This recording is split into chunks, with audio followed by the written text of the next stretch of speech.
Dans l'entrepreneuriat culturel, c'est la passion de la culture, voire la passion de la musique, de l'art contemporain, de l'édition, de la littérature qui anime les entrepreneurs. Et c'est qu'en fait, leur volonté est de créer du bien-être, mais aussi créer de l'emploi, créer une richesse qui est une richesse réelle. Somme toute, nous sommes quand même des agents économiques, enfin des acteurs du développement économique, des acteurs qui peuvent insuffler de la tolérance, du développement social par rapport aux différentes populations qui sont touchées par nos activités. On a en 2013 un premier rapport qui est concomitant avec un autre, qui a été mené par l'Inspection générale des finances et l'Inspection générale des affaires culturelles, qui aborde la question de l'apport de la culture à l'économie. C'est déjà une première aussi prise en compte au niveau institutionnel de l'État, de combien cet apport de la culture à l'économie est majeur.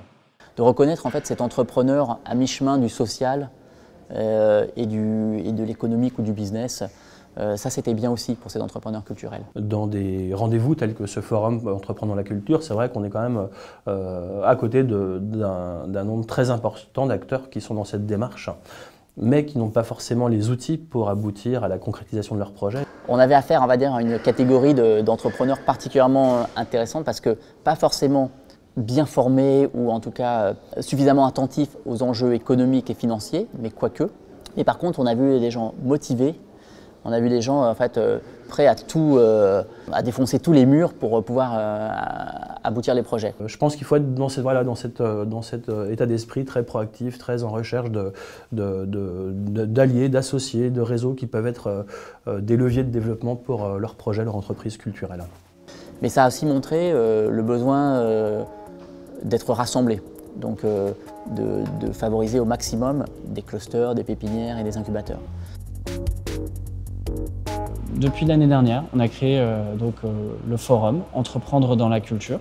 70 tables rondes cette année, beaucoup vraiment d'entrepreneurs qui viennent ou d'étudiants, de jeunes diplômés qui s'intéressent à l'entrepreneuriat culturel. C'est pas la peine de se donner des grands discours sur le fait qu'on sauvegarderait une génération d'entrepreneurs. Non, en fait, elle existe déjà. On lui permet juste d'aller un peu plus vite et de ne pas s'embrouiller les pinceaux pour de mauvaises raisons. En fait. Ce n'est pas du tout le reflet d'un désengagement de l'État pour la mise en place de politiques ambitieuses de soutien aux industries culturelles. Ça n'en est que le contrepoint et voire même le corollaire indispensable, je dirais. Et c'est vrai que l'entrepreneur, à cet endroit-là, il peut peut-être avoir une inventivité plus grande parce qu'il a aussi une gymnastique plus grande à trouver des leviers de développement. Et dans cette raréfaction de cet argent-là, il faut imaginer, il faut hybrider, il faut trouver d'autres manières de susciter de la ressource. Notre approche, elle est globale. C'est le complément indispensable aux subventions, aux dispositifs de soutien plus traditionnels du ministère de la Culture.